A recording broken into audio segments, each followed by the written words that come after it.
Malam hari ini saya Pendeta Cornelius mewakili seluruh panitia yang telah bekerja dengan hati dan bersungguh-sungguh dalam kebersamaan untuk mensukseskan acara Borneo berdoa yang ketiga dengan tema Tsunami of Worship.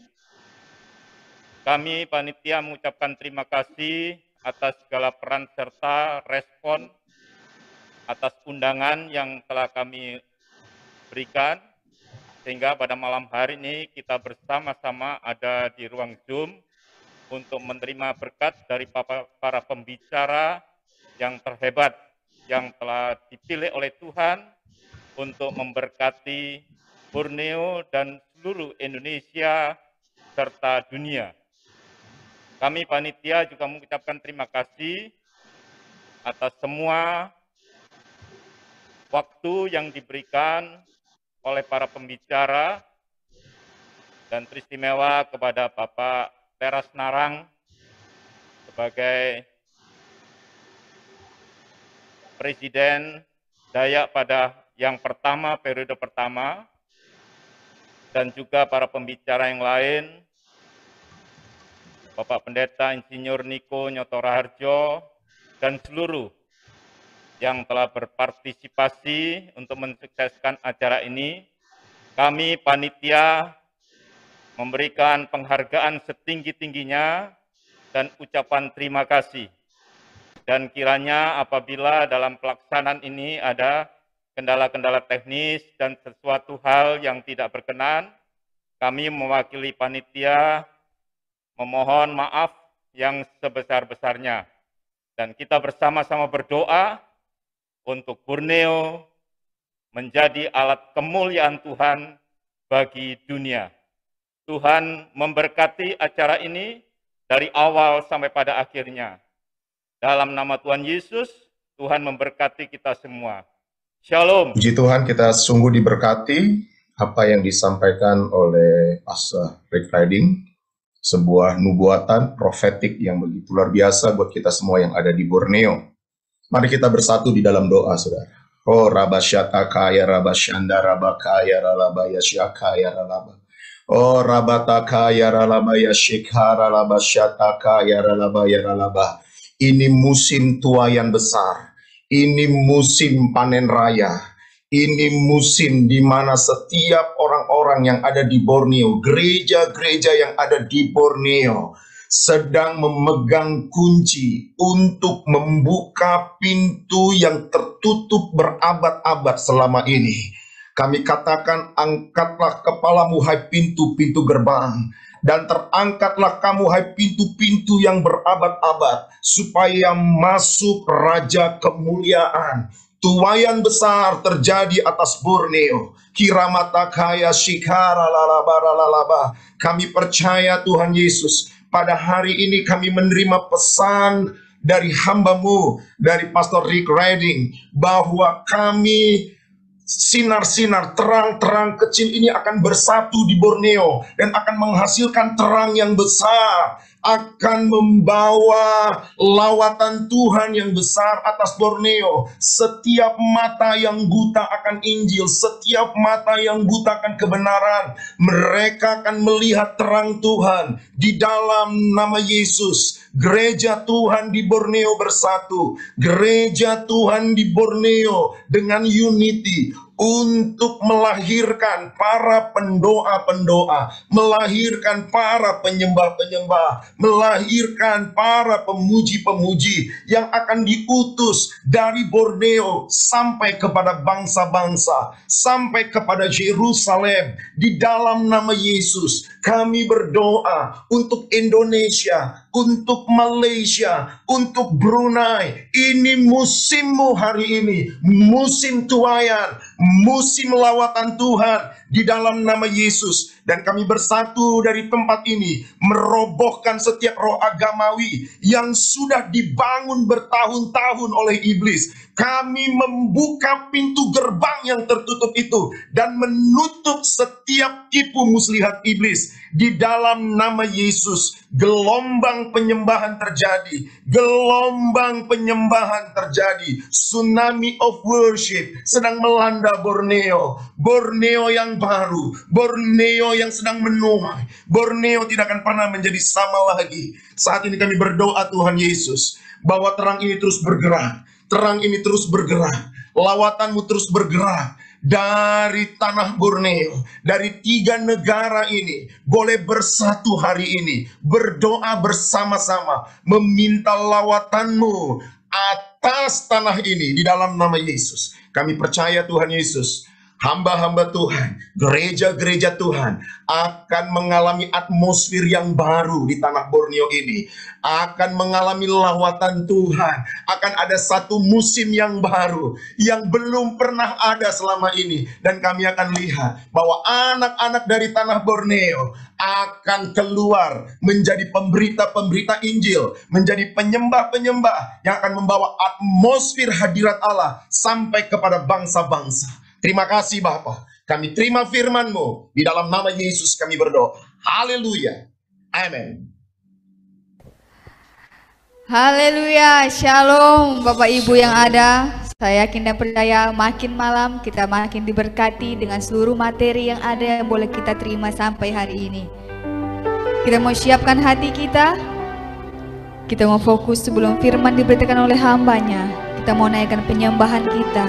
Kita mau naikkan pujian kita. Kita mau yakini Dia Allah yang hadir di tengah-tengah kita. Amin. Shiralaramo shigaradaramo. Shiranamo yarakalaranaranamo. Shigiradede yarakalaranamu. Yes Tuhan, kami tahu Kau hadir di tengah-tengah kami Bapa. Kami yakin Kau ada bersama kami Tuhan, melawat kami semua Bapa. Malam hari ini anugerah yang baru, pemulihan yang baru, berkat-berkat yang baru yang kami terima daripada-Mu Tuhan. Haranamu shikirede haranamu sekiranamu.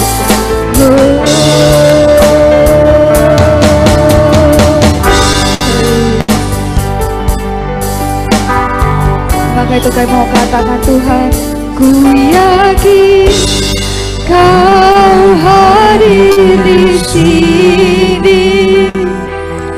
Ku rasakan kuasa yang tak terbatas. Ku yakin Kau nyata di sini. Kemenangan terjadi di sini. Lebih lagi kita mau katakan, ku yakin Kau hadir di sini. Yes, ku rasakan kuasa yang tak terbatas.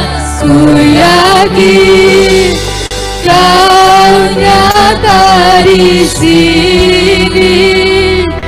Kemenangan terjadi di sini. Ku yakin Kau hadir di sini. Ku rasakan kuasa yang tak terbatas. Ku yakin Kau nyata di sini. Kemenangan terjadi di sini. Setiap hati kami memuji-Mu Tuhan. Kenapa aku memuji-Mu? Sungguh besar Kau Yesusku. Genap hatiku menyembah-Mu. Kau besar, Kau besar.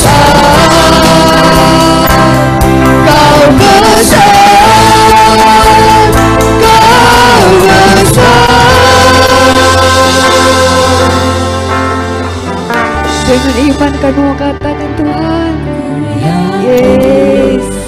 Kirana mosi, kirana mosi, kirana mosi, kiraboya rakarana mosi, kirana mosi.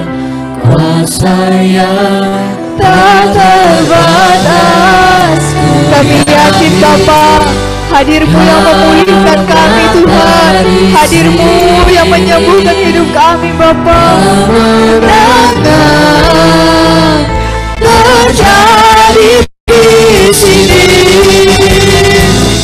Ku yakin Kau hadir di sini. Ku rasakan kuasa yang tak terbatas. Ku yakin Kau nyata di sini. Kemenangan terjadi di sini. Kesembuhan terjadi di sini. Pemulihan yang kami alami Bapa.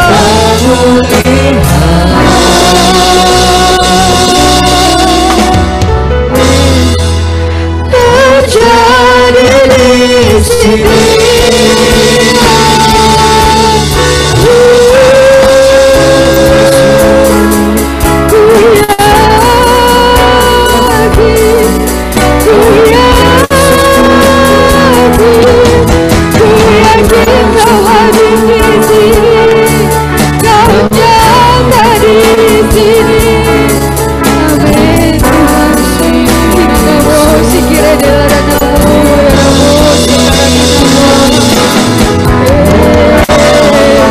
Pemulihan baru yang kami terima sebagai hamba-hamba-Mu Tuhan, menguatkan kami semakin kuat dalam pelayanan-pelayanan yang kami terima dari-Mu Bapa.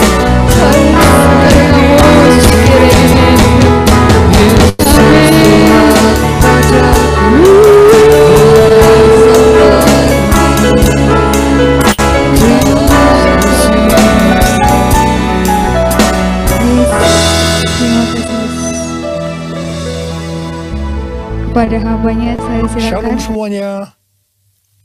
Saya bersuka cita ketika mendengar bahwa lahirnya Borneo Berdoa tahun 2013 sebagai respon atas WPA atau World Prayer Assembly tahun 2012. Tema dari WPA pada waktu itu adalah The New Wave is Coming. Secara pribadi, saya mempunyai pengalaman yang unik dengan WPA ini. Yang pertama, WPA ini diadakan di tempat kami, yaitu Sentul International Convention Center atau SICC tahun 2012. Di mana ayat emasnya dari Habakuk 2 ayat 14 yang berkata, sebab bumi akan penuh dengan pengetahuan tentang kemuliaan Tuhan, seperti air yang menutupi dasar laut. Yang kedua, setelah WPA selesai, saya masuk proses Tuhan selama sekitar 6 bulan. Dan yang ketiga, pada tahun 2013, setelah proses itu selesai, Tuhan berbicara tentang Pentakosta yang ketiga. Sebagai penjelasan dari Habakuk 2 ayat 14 tadi yang berkata, sebab bumi akan penuh dengan pengetahuan tentang kemuliaan Tuhan, seperti air yang menutupi dasar laut. Bumi penuh kemuliaannya, bumi penuh kemuliaannya, bumi penuh kemuliaannya. Sucilah Tuhan, bumi penuh kemuliaannya, bumi penuh kemuliaannya, bumi penuh kemuliaannya. Sucilah Tuhan, sucilah Tuhan.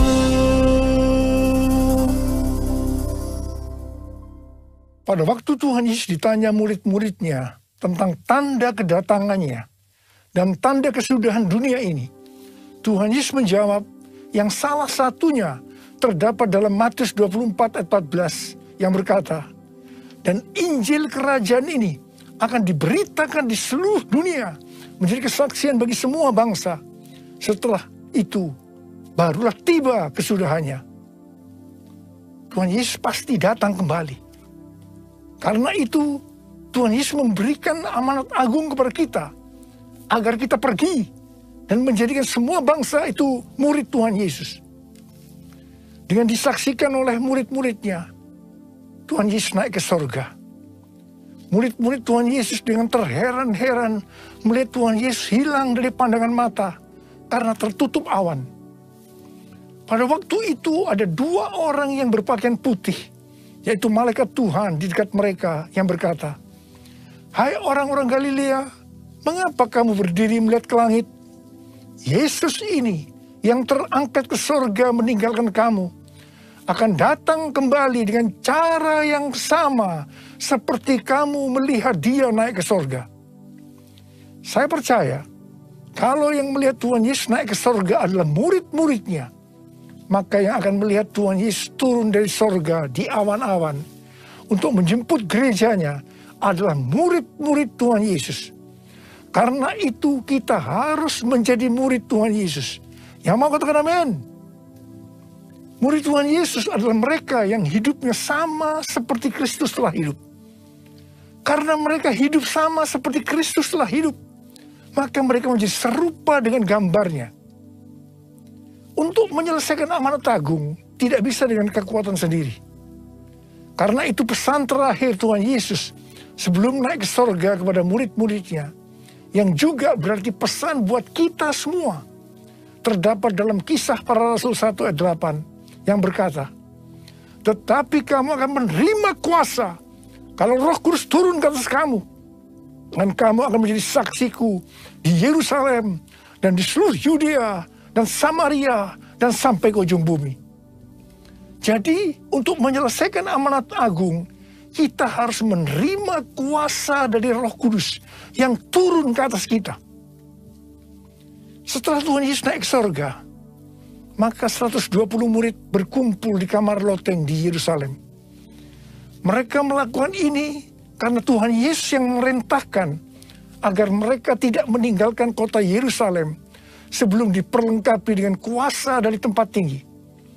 Tuhan Yesus berkata, "Sebab Yohanes membaptis dengan air, tetapi tidak lama lagi kamu akan dibaptis dengan Roh Kudus." Apa yang dilakukan oleh 120 murid di kamar loteng? Mereka semua bertekun dengan sehati dalam doa bersama-sama. Artinya mereka berdoa, memuji dan menyembah Tuhan dalam unity siang dan malam. Ini adalah prinsip restorasi Pondok Daud. Ini adalah prinsip dari menara doa. Setelah 10 hari mereka melakukan hal itu, maka pada hari raya Pentakosta, tiba-tiba turunlah dari langit suatu bunyi yang seperti tiupan angin keras yang memenuhi seluruh rumah di mana mereka duduk. Dan tampaklah lidah seperti nyala api yang bertebaran dan hinggap pada mereka masing-masing. Maka penuhlah mereka dengan Roh Kudus. Lalu mereka mulai berkata-kata dalam bahasa-bahasa lain, seperti yang diberikan oleh Roh itu kepada mereka untuk mengatakannya. Itu adalah bahasa Roh. Jadi tanda awal orang dibaptis dengan Roh Kudus adalah mereka berbahasa Roh. Ini yang disebutkan dengan Pentakosta yang pertama. Apa yang terjadi setelah murid-murid Tuhan Yesus dipenuhi dengan Roh Kudus, dengan tanda awal berbahasa Roh? Yang pertama, Petrus berkhotbah. Hanya kurang lebih 5 menit. Dan sekitar 3.000 orang bertobat dan dibaptiskan. Haleluya! Hal yang kedua, setelah murid-murid dipenuhi dengan Roh Kudus, mereka dipakai untuk menyatakan tanda dan mujizat, sehingga banyak orang yang bertobat. Sejak tahun 2006, saya diperintahkan Tuhan untuk mengadakan kebaktian kesembuhan ilahi. Selama 13 tahun saya mengadakan kebaktian kesembuhan ilahi yang kebanyakan diadakan di lapangan terbuka sebanyak 318 kali. Setiap kali berkhotbah, saya pasti memberitakan Injil. Tanda dan mujizat terjadi. Saya diizinkan oleh Tuhan untuk melihat mujizat seperti yang pernah dilakukan oleh Tuhan Yesus 2000 tahun yang lalu. Hal yang ketiga, setelah murid-murid Tuhan Yesus dipenuhi dengan Roh Kudus, mereka membuat cara hidup jemaat berubah, sehingga banyak orang bertobat. Mereka bertekun dalam pengajaran rasul-rasul dan dalam persekutuan. Ini dapat dikatakan bahwa mereka suka membaca Alkitab. Mereka hidup dalam unity dan suka berdoa. Mereka suka memberi, sehingga tidak ada yang berkekurangan. Mereka selalu bergembira dan hidup dengan tulus hati sambil memuji Allah. Hidup dengan tulus hati artinya hidup sebagai orang yang berintegritas. Akibat daripada semua ini, dikatakan bahwa mereka disukai semua orang dan tiap-tiap hari jumlah orang yang diselamatkan bertambah. Haleluya! Haleluya,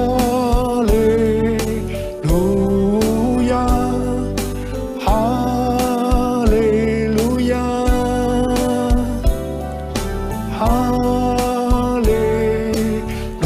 haleluya,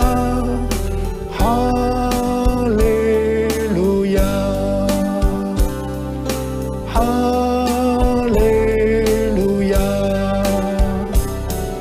haleluya.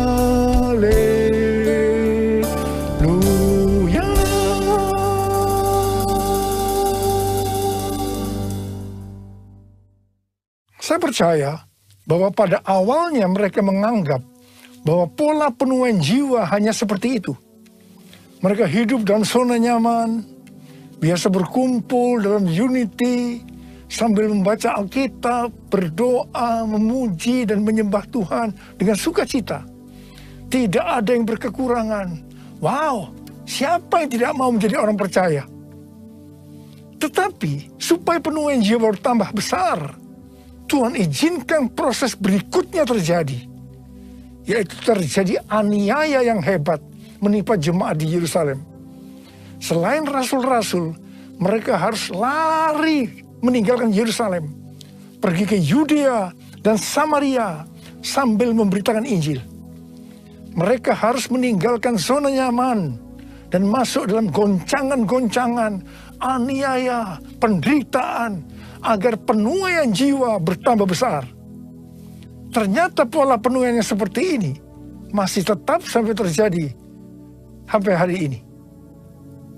Jadi, pola penuaian jiwa yang Tuhan izinkan terjadi melalui aniaya tersebut membuat mereka tidak hanya menginjil di Yerusalem saja, tetapi mereka sekarang menginjil ke Yudea dan Samaria.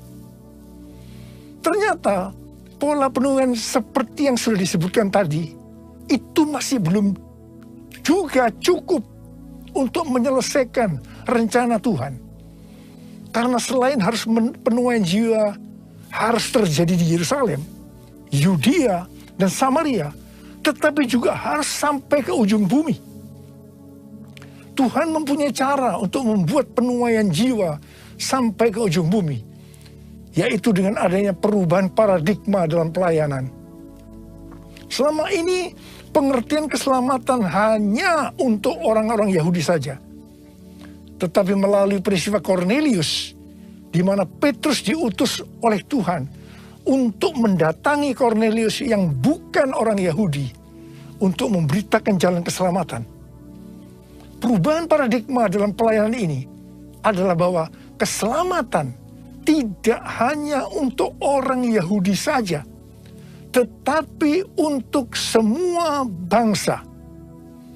Hal ini dikonfirmasikan oleh Yakobus pada waktu mereka bersidang di Yerusalem, bahwa apa yang sedang terjadi itu merupakan penggenapan dari restorasi Pondok Daud yang ditulis dalam Kisah Para Rasul 15 ayat 15 sampai dengan 18. akhirnya mereka mengerti bahwa ternyata keselamatan bukan hanya untuk orang Yahudi saja, tetapi untuk semua bangsa. Dan ini mengakibatkan penuaian jiwa besar-besaran. Jadi, sekarang mereka tidak hanya menyebarkan Injil di Yerusalem, Yudea, dan Samaria saja, tetapi sekarang mereka pergi ke seluruh dunia. Haleluya! Peristiwa pencurahan Roh Kudus di Yerusalem ini disebutkan sebagai Pentakosta yang pertama. Pentakosta yang pertama ini dahsyat, sebab dalam kurun waktu beberapa abad, 70% dari dunia yang dikenal waktu itu, yaitu yang berada di bawah kekaisaran Romawi, menjadi Kristen. Pertanyaannya, apakah amanat agung sudah selesai? Jawabannya, belum. Karena itu pada tahun 1906, Roh Kudus kembali dicurahkan di Azusa Street, dan William Seymour dipakai oleh Tuhan. Ini disebutkan sebagai Pentakosta yang kedua. Pentakosta yang kedua ini juga dahsyat, sebab sampai dengan hari ini ada sekitar 700 juta orang yang diberdayakan oleh Roh Kudus. Pentakosta yang kedua menghasilkan gerakan Pentakosta dan Harismatik yang melanda dunia. Pertanyaannya, apakah amanat agung sudah selesai? Belum. Karena itu, kembali Tuhan mencurahkan Roh Kudus yang dahsyat di zaman ini. Haleluya! Kuasanya dicurahkan, berkatnya dilimpahkan, penuaian besar sungguh terjadi. Segala bangsa akan datang menyembah Yesus Tuhan, kemuliaan Tuhan telah turun. Kemuliaan Tuhan telah turun. Kemuliaan Tuhan telah turun. Pada awal tahun 2009, Tuhan berkata dengan serius kepada saya bahwa Dia akan datang segera. Dengan gemetar saya bertanya kepada Tuhan, Tuhan, apa yang akan Engkau lakukan? Dan apa yang harus kami kerjakan? 6 bulan kemudian, Tuhan baru menjawab pertanyaan ini. Dia berkata, aku akan mencurahkan Rohku. Aku akan mencurahkan Rohku. Dan saat aku mencurahkan Rohku, akan terjadi seperti Yoel 2 ayat 28 sampai dengan 32. Jadi pada waktu Roh Kudus dicurahkan, akan ada 3 tanda yang terjadi. Tanda yang pertama, anak-anak, pemuda, orang tua akan dipakai secara luar biasa. Tanda yang kedua, mujizat-mujizat akan terjadi luar biasa. Tetapi tanda yang ketiga, goncangan-goncangan juga terjadi secara luar biasa. Dengan adanya 3 tanda ini, Yoel 2 ayat 32 akan digenapi. Yaitu akan banyak orang yang berseru kepada nama Tuhan. Dan mereka yang berseru kepada nama Tuhan, mereka akan diselamatkan. Jadi akan terjadi penuaian jiwa besar-besaran. Jadi sejak tahun 2009 itu, selama lebih dari 10 tahun, dalam hampir setiap kali saya berkhotbah, saya pasti akan mengingatkan goncangan yang akan terjadi. Saya juga tidak mengira bahwa pandemi COVID-19 yang terjadi melanda seluruh dunia adalah goncangan yang dahsyat yang Tuhan maksudkan. Di mana ini merupakan tanda terjadinya pencurahan Roh Kudus. Dan Tuhan memberikan nama pencurahan Roh Kudus ini sebagai Pentakosta yang ketiga. Pentakosta ketiga adalah pencurahan Roh Kudus yang luar biasa di zaman ini, yang melebihi yang terjadi di Azusa Street. Pentakosta ketiga akan mengakibatkan penuaian jiwa yang terbesar dan yang terakhir sebelum Tuhan Yesus datang untuk kali yang kedua. Pentakosta ketiga akan membangkitkan generasi Yeremia, yaitu anak-anak muda yang dipenuhi Roh Kudus, cinta mati-matian kepada Tuhan Yesus, tidak kompromi terhadap dosa, dan akan bergerak memenangkan jiwa. Dan Pentakosta ketiga akan memberikan kuasa, untuk menyelesaikan amanat agung. Dan setelah itu Tuhan Yesus akan datang kembali. Jadi dengan adanya Pentakosta ketiga ini, amanat agung akan selesai dan Tuhan Yesus datang kembali. Maranatha. Saya mau berdoa buat saudara. Ada berapa banyak di antara saudara yang mau dipakai oleh Tuhan untuk menyelesaikan amanat agung Tuhan Yesus? Saudara boleh angkat tangan. Saya mau berdoa buat saudara. Mari kita nyanyikan lagu ini bersama-sama sebagai doa. Curahkanlah kuasa-Mu Tuhan, mujizat terjadi di tempat ini. Curahkanlah kuasa-Mu Tuhan, mujizat terjadi sekarang ini. Sekali lagi. Curahkanlah kuasa-Mu Tuhan, mujizat terjadi di tempat ini. Curahkanlah kuasa-Mu Tuhan, mujizat terjadi sekarang ini. Mujizat terjadi sekarang ini. Mujizat terjadi sekarang ini. Uriala basyara bakana mayara bayara baraba. Uriala bara bara bara bara bara bara bara bara bara bara. Uriala bara bara. Tuhan curahkan kuasa Roh Kudus kepada kami semua. Kau melihat anak-anak-Mu sudah mengangkat tangan di hadapan-Mu. Mereka siap untuk menyelesaikan amanat agung Tuhan Yesus. Berikan kami semua kuasa. Pentakosta ketiga terjadi dalam nama Yesus. Dalam nama Yesus. Terima kasih. Terima pengurapan Tuhan. Terima. Dalam nama Yesus. Haleluya. Amin. Iya. Puji Tuhan Bapak Ibu Saudara diberkati Tuhan, kita telah bersama-sama mengikuti kegiatan ini dari awal sampai pada akhirnya. Dan acara ini begitu luar biasa, kita sangat diberkati pada malam hari ini. Dahsyatnya Tuhan dan lawatan akan tetap nyata atas Borneo. Tuhan Yesus memberkati, mari arahkan hati dan pikiran kita kepada Tuhan. Kita berdoa mengakhiri kegiatan ini.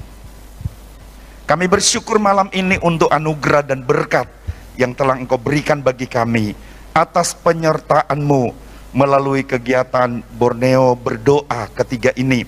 Kami menutup seluruh rangkaian kegiatan acara ini dalam kuasa nama-Mu.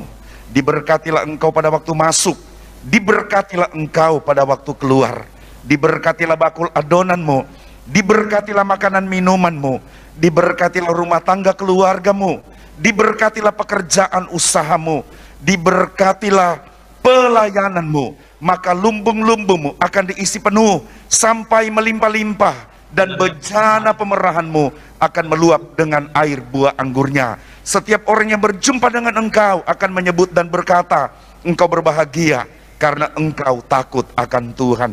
Kasih karunia dan damai sejahtera dari Tuhan Bapa kita, dari Yesus Kristus Juru Selamat yang hidup di dalam persekutuan Roh Kudus, menyertai kita sekarang sampai selama-lamanya. Kami mengucap syukur, terima berkat-Mu, haleluya. Yang cinta Tuhan, sama-sama kita katakan, amin. Puji Tuhan, shalom. Tuhan Yesus memberkati.